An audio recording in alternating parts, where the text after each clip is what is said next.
bonjour tout le monde, c'est Kitaro et c'est Kamal Tero. Rien que ça. On se retrouve aujourd'hui au Mont Koro pour le chapitre 847 de One Piece. Ouh, ça fait beaucoup de chapitres Kamal, hein. Ça a commencé depuis pas mal de temps maintenant One Piece, hein. Ah, c'est vrai, je me rappelle. Et restez bien jusqu'au bout de la vidéo parce que, on va annoncer le gagnant du concours. C'est le concours de la fiche géante One Piece.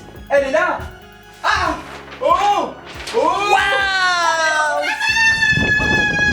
Plus sérieusement, j'ai une question pour vous, Senpai Onishan Kitaro Desne. Allez-y. Est-ce que vous pensez que nous enchaînons les bons chapitres de One Piece? Ah.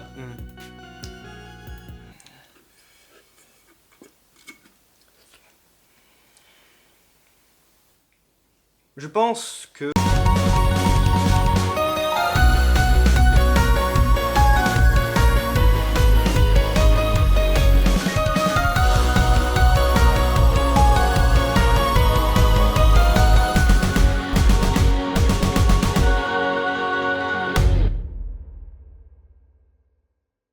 Arrêtez tout! On retrouve Kiros en page de couverture! Kiros! C'est bon ça! Il faut pas oublier que c'est notre coup de cœur de Dressrosa, ce mec! Et le voir pleurer à cause de son humilité, ça fait toujours plaisir! Ce mec est un vrai! Et en plus, voir le roi Riku à la fenêtre, Rebecca souriante et les tontata fêter son anniversaire, ça fait grave zizir! Je suis limite nostalgique là, ah punaise! Mais plus important! C'est le chapitre 847 de Malade! Mais oh là là là là là là là là! Ça y est! Les choses sont en place, on a tout les amis, on a tout! On a enfin le climax final! L'arc de Big Mom est là, oui, on y arrive! Big Mom est une vraie menace, Luffy est remis à sa place, d'énormes trahisons à venir et grosse révélation sur Lola.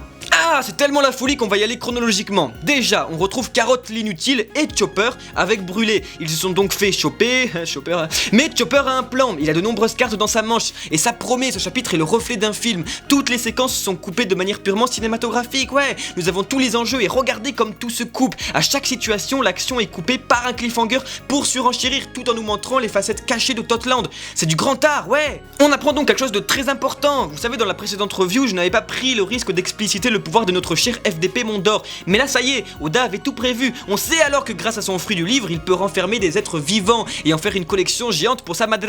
Et ce passage est très bien foutu car ça réunit trois choses à la fois. Le pouvoir de Mondor, le sou de Big Mom et surtout tout cela fait un lien avec la mythologie qu'Oda a créée depuis le début de son manga. Nous retrouvons alors plein d'espèces d'animaux du monde de One Piece. Ma nostalgie encore et encore. Mais là où ça devient vraiment très intéressant, c'est la discussion entre les Vinsmoke et Big Mom, où l'on commence à apercevoir un peu plus d'animosité et surtout d'hypocrisie. En effet, ça pue! Oui, ça pue à mort, ils se détestent, tout est purement politique pour Big Mom et pour les Vinsmoke. Nous avons ici la preuve, surtout avec l'histoire de Lola, mais on reviendra dessus un peu plus tard. Donc, le papa Vinsmoke balance la phrase qu'il fallait pas trop dire. Ils sont où les géants? Parce que moi je ne vois pas de géants. Et donc tout de suite on pense à César, car c'est vrai, on n'a plus aucune nouvelle de lui depuis.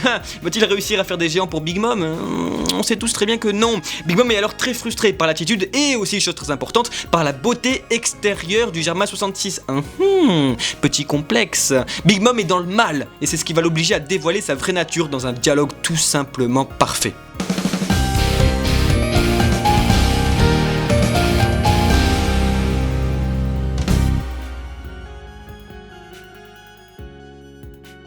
Encore une fois, tout est trop bien ficelé, il y a tellement d'actions qu'on n'a pas le temps de s'ennuyer, c'est simple. Pour le moment, c'est l'arc de One Piece le plus complexe en tant qu'acteur dans un seul scénario. Donc, on change de séquence, on le retrouve alors cette fois les fils de Big Mom avec Luffy et Nami en prison dans un livre. Et s'ensuit alors l'échange de l'arc, un combat d'insolence entre Luffy et Big Mom et en prime pas mal d'informations et surtout...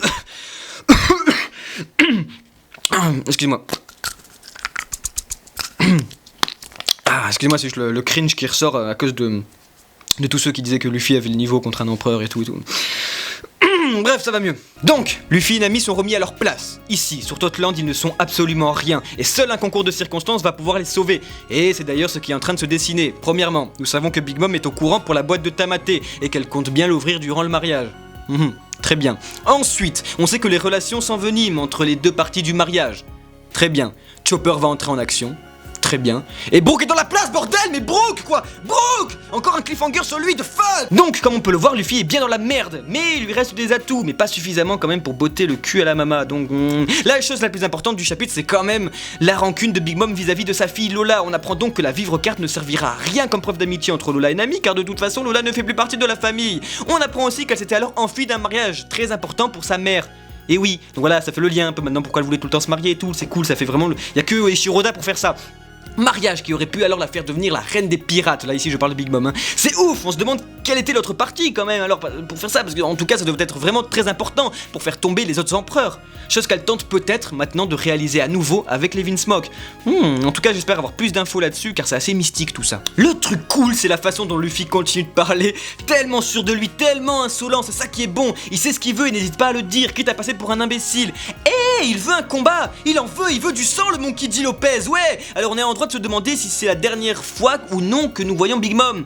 Allons-nous avoir le droit au même schéma qu'avec Dressrosa? Et donc un combat imprévu et destructeur comme avec Doflamingo, car pour ceux qui avaient oublié, Dressrosa à la base c'était une mission discrète, et non de détruire tout le pays. Donc, comme maintenant on sait que Luffy est découvert, est-ce que tout va devoir se finir dans le sang?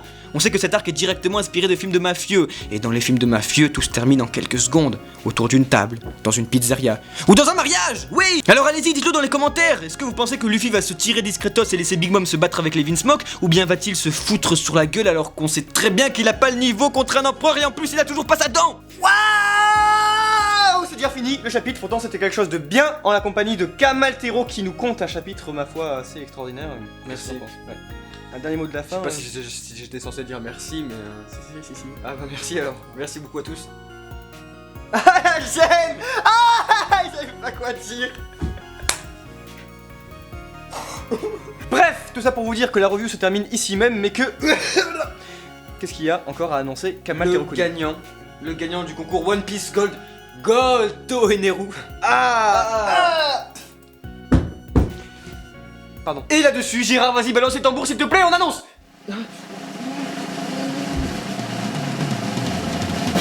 Valina Slink sur Twitter.